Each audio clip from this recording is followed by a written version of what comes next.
So principle number one.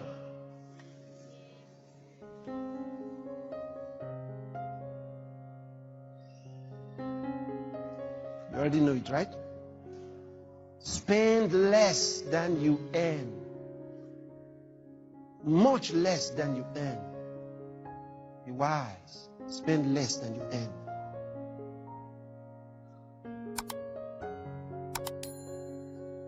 Don't say the money is not enough. I just told you. Listen, under normal circumstances, the 8,000 would have not been enough. I knew it. So that's why I wasn't interested in the list of things they were going to write for me. I knew that that would help me make an excuse. Because everything in the list will be important. But I was going to also use the miracle power of God to work things out for me. That's why you have to connect with God. What one man is spending ₦1 million on, you will probably do for 100,000. And they'll be surprised. Once you are determined, then God says, all right, I'm with you on it. Go ahead. Then you find his seal is on it. But if you say you're going to depend on money, then you will always need enough money to do everything you want to do. But depend on him. What they are needing 10 million to do, you will do with 1 million.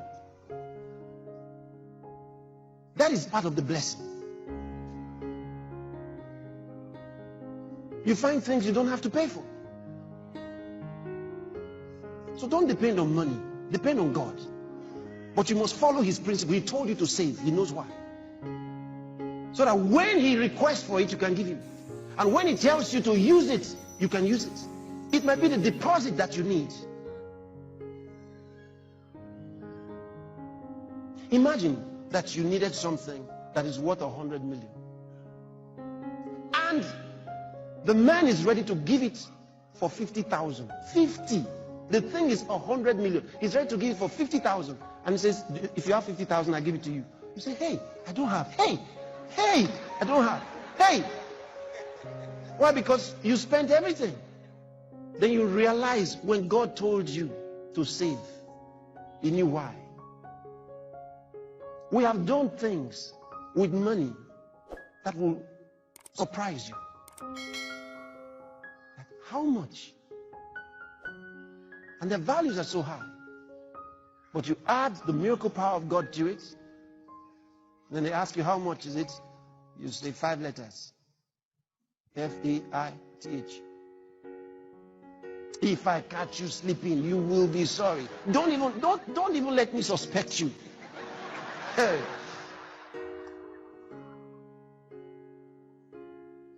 So keep your eyes wide open. Don't rest your eyes. And if you are meditating on what I'm saying, keep your eyes open and meditate. Hallelujah. I want to show you a few things on saving just now. Just relax. Tell somebody, relax. So that's the first thing. Learn to save. Start saving. No matter how much you are receiving, start saving.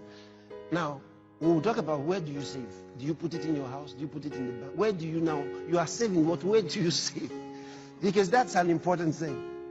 See? It's one thing to have something you want to save, but where do you save it? I'll tell you.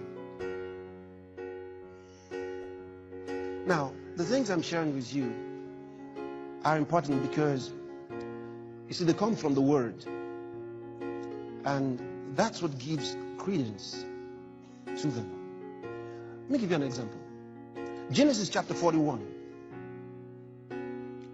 Let's read from verse 25.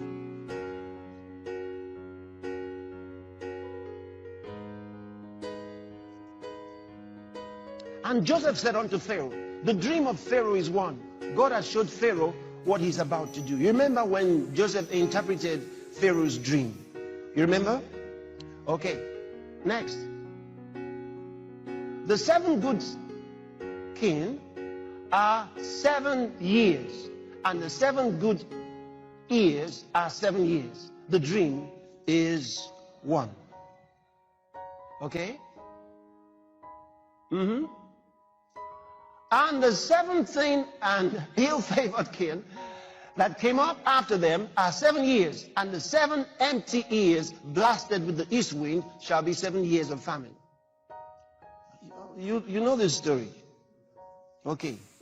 7 thin cows eating up 7 fat cows. What a story. Verse 28. This is the thing which I have spoken unto Pharaoh. What God is about to do, he showeth unto Pharaoh.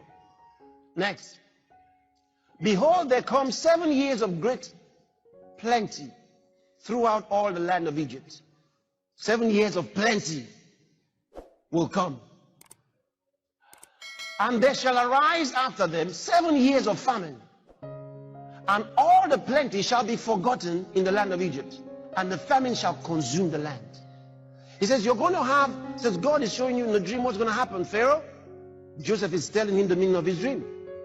He says, you will have 7 years of prosperity. After that, 7 years of famine will come. And the famine will be so severe that the 7 years of prosperity will be forgotten. It will consume the land. Next verse. And the plenty shall not be known in the land by reason of that famine following, for it shall be very grievous, very severe. 32. And for that, the dream was doubled unto Pharaoh twice. It is because the thing is established by God, and God will shortly bring it to pass. Now therefore, let Pharaoh look out a man discreet and wise, and set him over the land of Egypt. Now he's given him the revelation, and now he starts telling him how to solve the problem. Let Pharaoh do this, and let him appoint officers over the land, and take up the 5th part of the land of Egypt in the 7 plenteous years. He says what? Save what? 20% in the 7 plenteous years. Next verse. And let them gather all the food of those good years that come, and lay up corn under the hand of Pharaoh, and let them keep food in the cities. Next. And that food shall be for store to the land against the 7 years of famine, which shall be in the land of Egypt, that the land perish not through the famine. Next verse. And the thing was good in the eyes of Pharaoh, and in the eyes of all his servants. The advice given by Joseph, that they should save 20% in the next 7 years, ahead of 7 years of famine that will come. And Pharaoh said unto his servants, can we find such a one as this is, a man in whom the Spirit of God is? And Pharaoh said unto Joseph, forasmuch as God hath showed thee all this, there is none so discreet and wise as thou art. Thou shalt be over my house, and according unto thy word shall all my people be ruled. Only in the throne will I be greater than thou. So when you hear us say he became the prime minister, that's what we tell you. Because Pharaoh remained king and president. But he made Joseph the prime minister of Egypt. Thou shalt be over my house, and according unto thy word shall all my people be ruled. Only in the throne will I be greater than thou. Next. And Pharaoh said unto Joseph, see, I have set thee over all the land of Egypt. And Pharaoh took off his ring from his hand, and put it upon Joseph's hand, and arrayed him in vestures